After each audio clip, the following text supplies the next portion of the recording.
함께 나눈 하나님의 말씀 히브리서 4장입니다.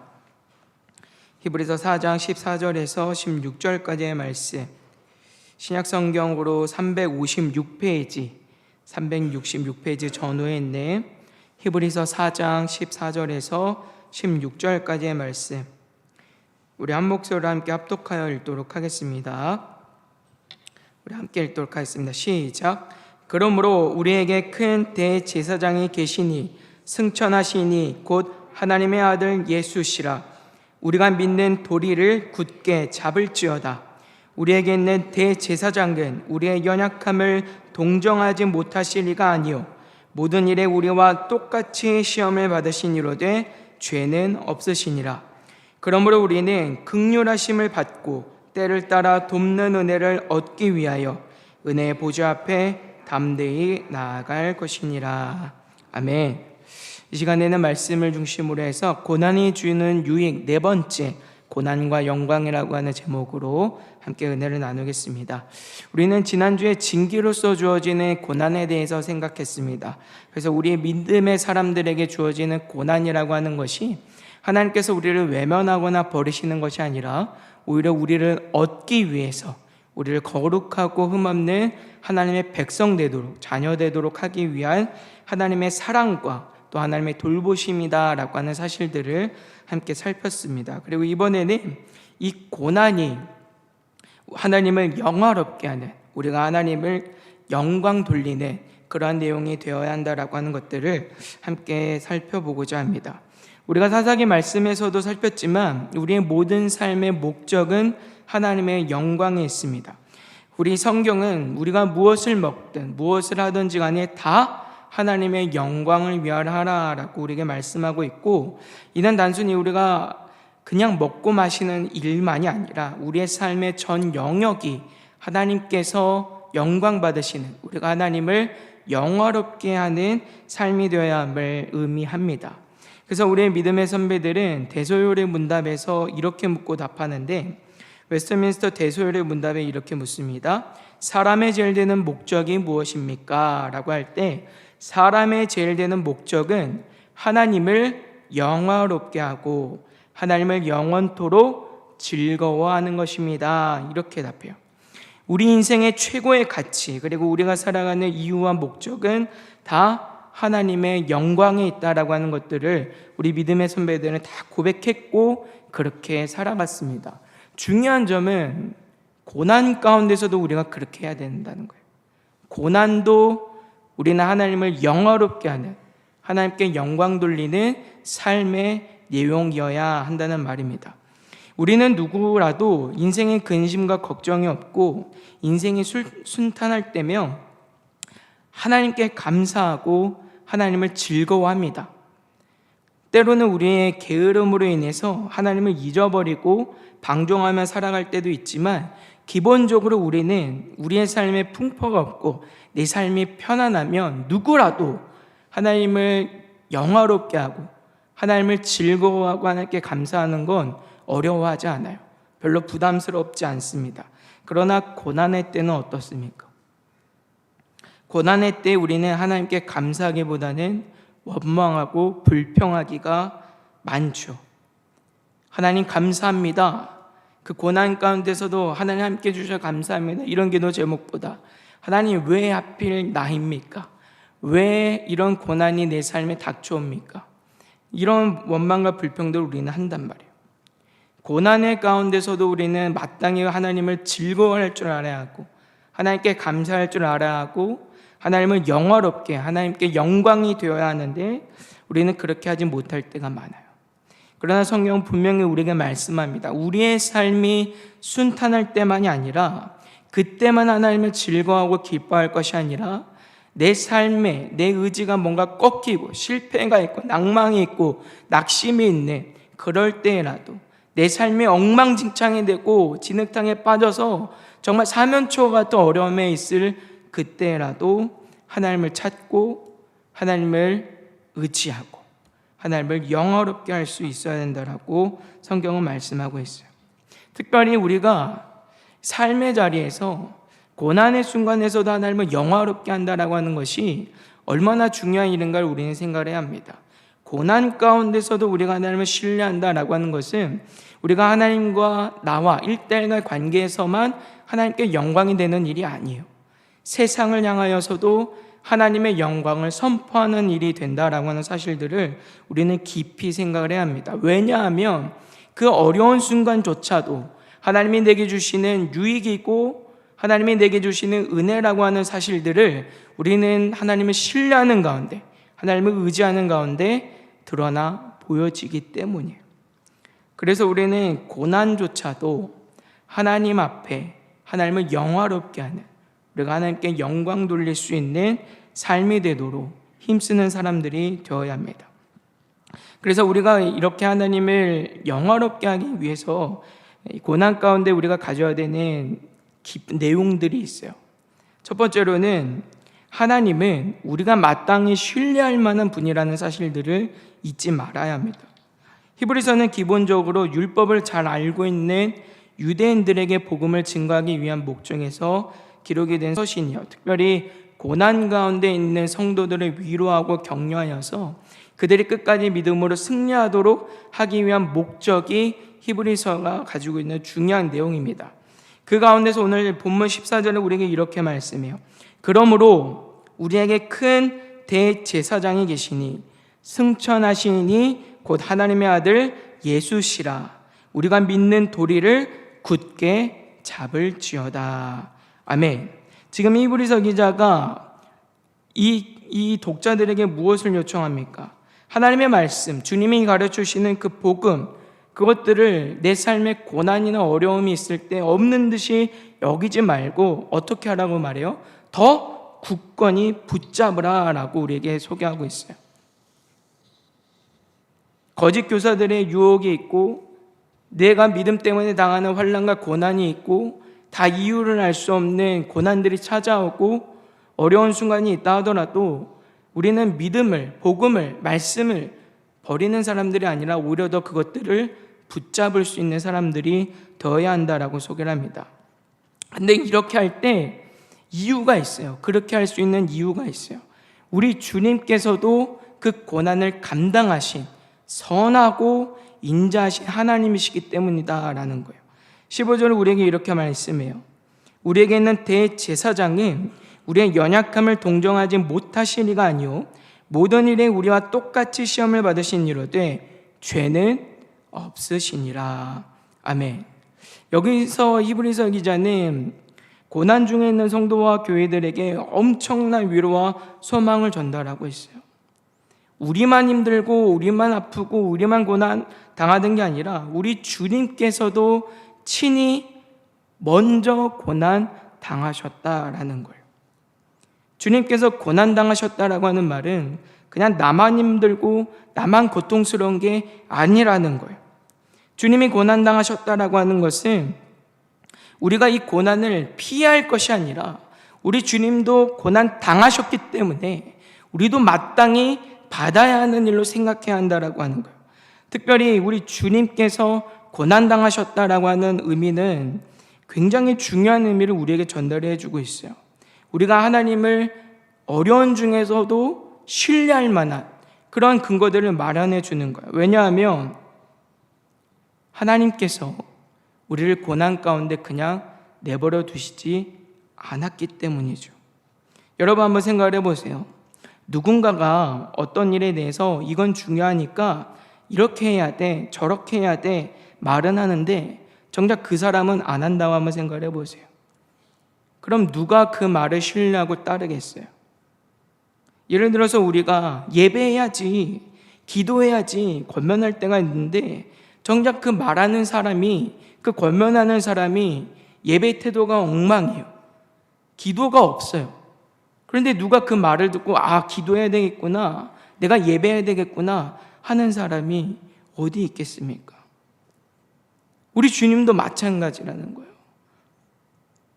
성경에 그냥 너희들 고난 당해야 돼, 고난은 우리가 감당해야 돼, 그냥 그렇게 말하지 않으세요. 주님이 먼저 고난을 당하셨기 때문에 너희도 고난 당할 수 있고 감당할 수 있어야 된다라고 말씀하시는 거예요. 우리만 고난 속에 던져져 있지 않아요. 뿐만 아니라 우리 주님께서 히브리서 기자가 주님을 소개할 때 뭐라고 소개합니까? 대제사장으로 우리에게 소개를 하시죠. 대제사장이라고 하는 것은 어떤 의미입니까? 우리 주님께서 우리의 새 언약의 중보자 되셨다라고 하는 의미예요.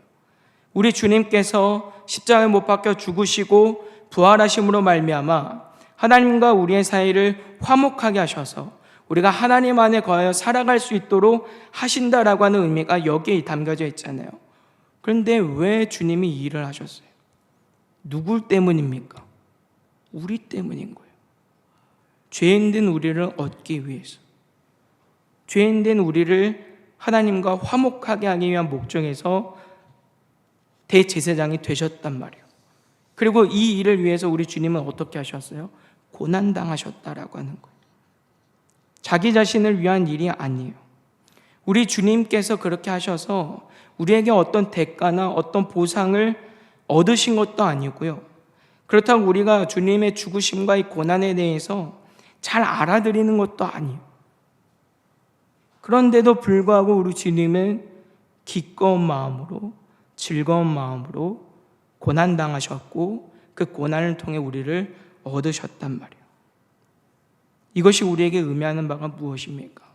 우리가 왜 고난 중에도 주님을 신뢰하고 의지할 만한지를 우리에게 말씀하고 있는 거예요.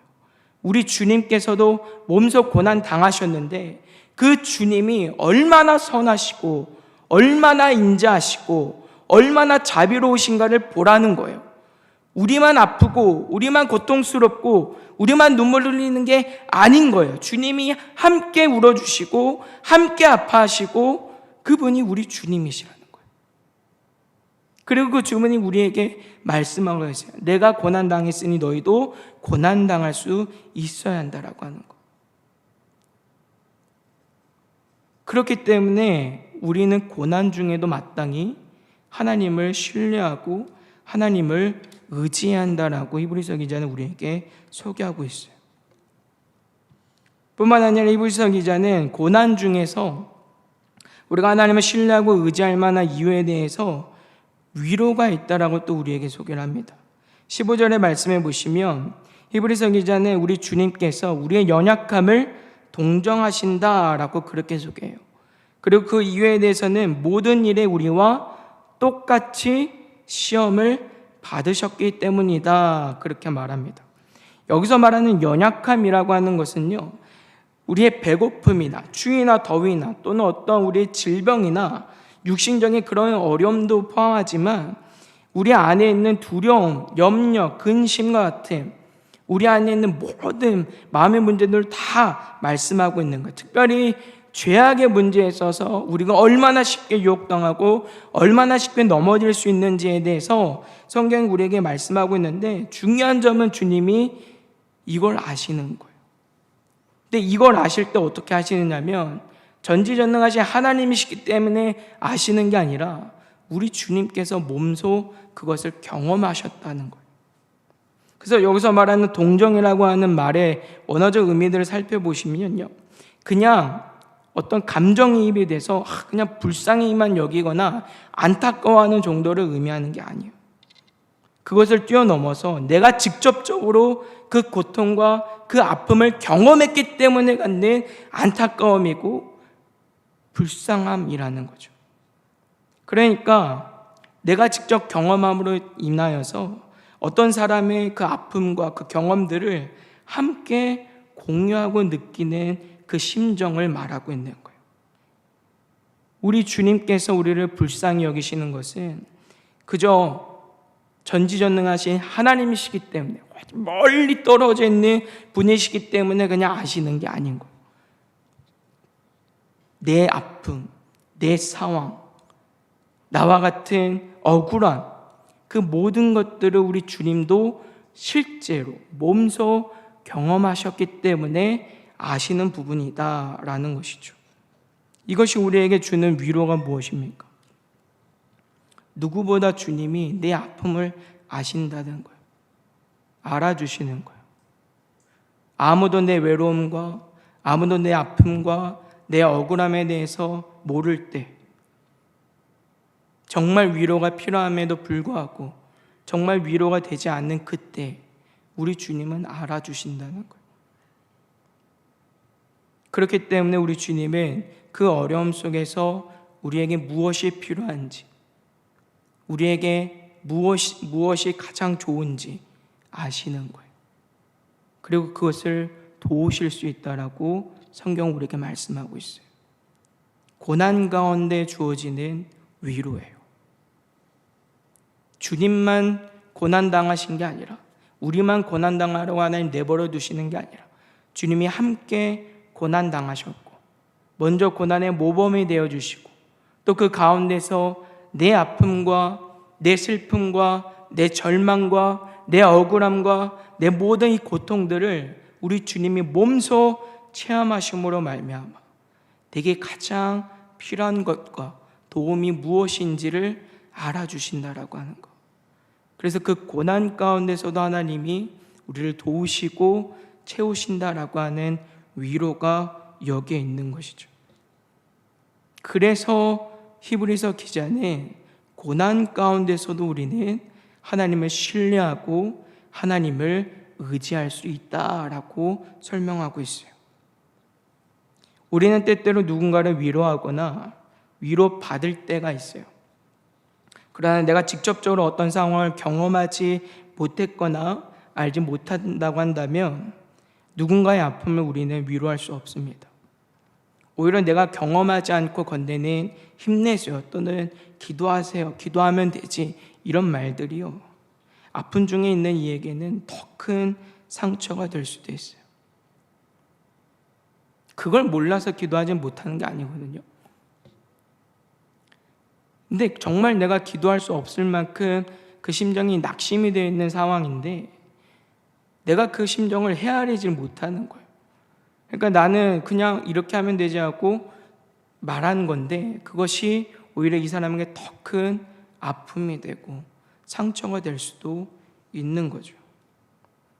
그래서 우리가 아픔을 알지 못하면 그 사람을 온전히 위로할 수 없고요, 그 사람에게 도움을 줄 수 없어요.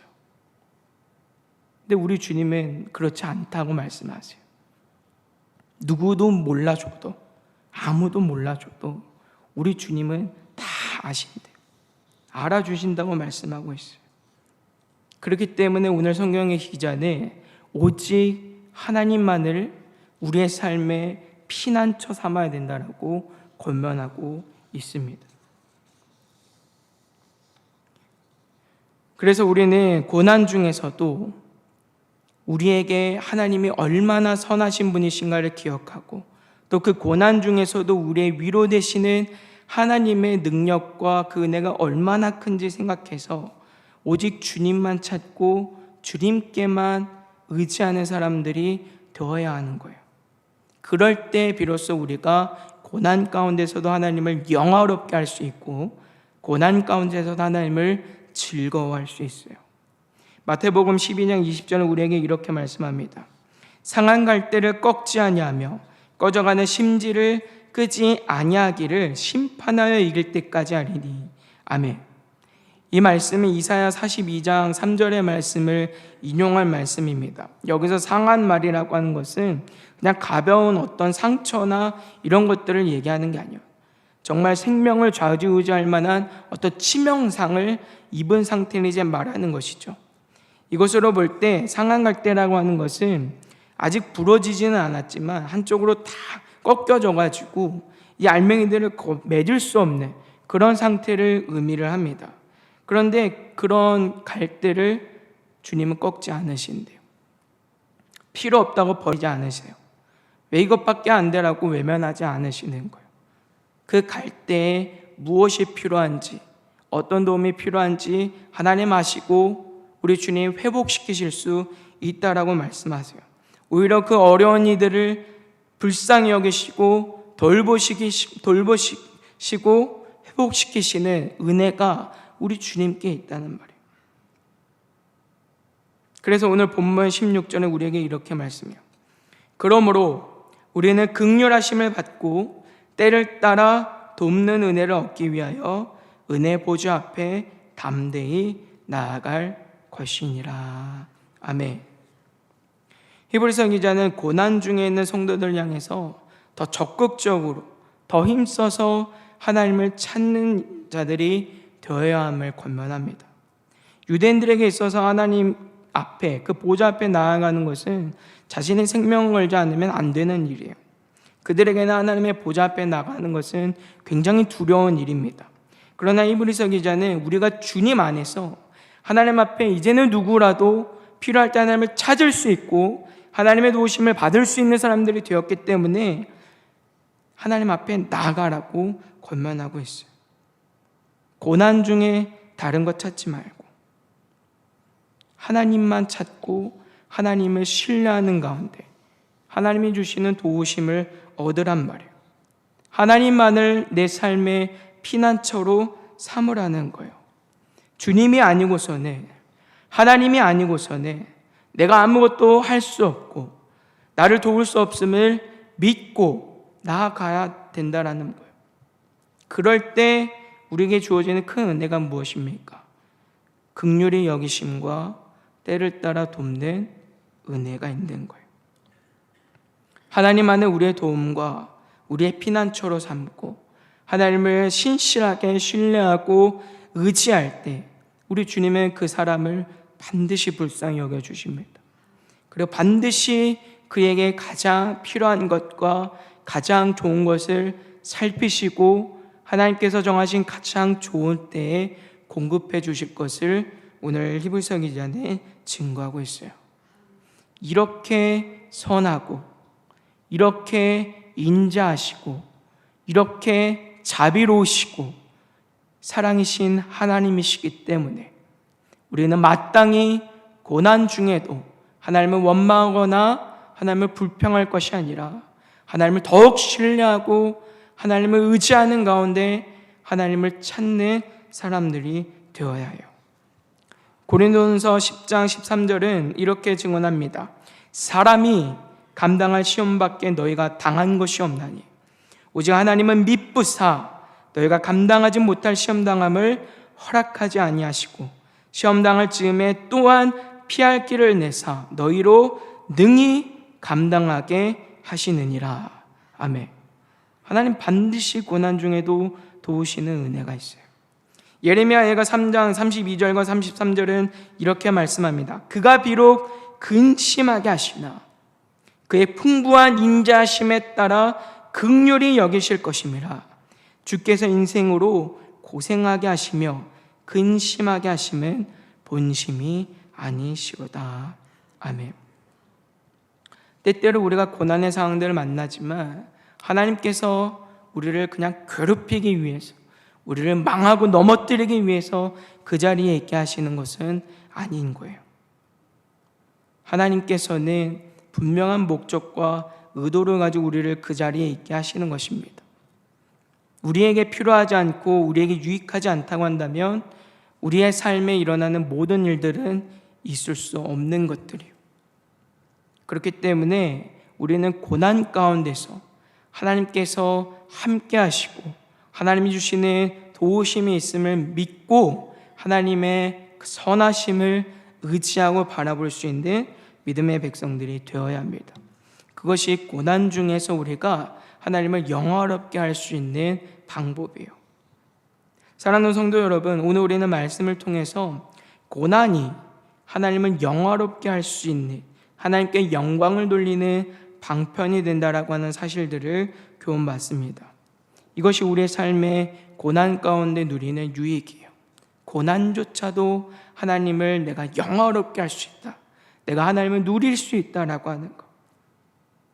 그렇기 때문에 고난 중에서 하나님을 온전히 즐거워할 수 있는 복된 은혜가 여러분들에게 있게 되기를 주님의 이름으로 소망합니다. 우리는 때때로 원치 않는 고난의 순간들을 만납니다. 어쩌면 지금 그 순간들을 지나가고 있을지도 모르겠어요. 인간관계가 되었든 사회나 직장이나 가정이나 또는 교회 안에서 또는 물질적으로, 육체적으로, 때로는 신앙적으로, 믿음적으로 우리는 어려운 일들을 만나게 됩니다. 산 넘어 산이라는 말이 있는 것처럼 늘 언제나 고난의 순간들은 우리를 기다리고 있어요. 이때만 지나가면 되지 않을까? 지금만 견디면 되지 않을까? 지나갔는데 또 보니까 다른 문제들이 도사리고 있고 또 내가 감당할 수 없는 어려움들이 찾아오고 또 낙심하게 되고 절망하는 순간들이 늘 언제나 우리를 기다리고 있습니다. 그러나 그럴 때라도 기억하시길 바라요. 하나님께서 그 일들을 우리에게 두신 것은 우리를 망하게 하시기 위함이 아닙니다.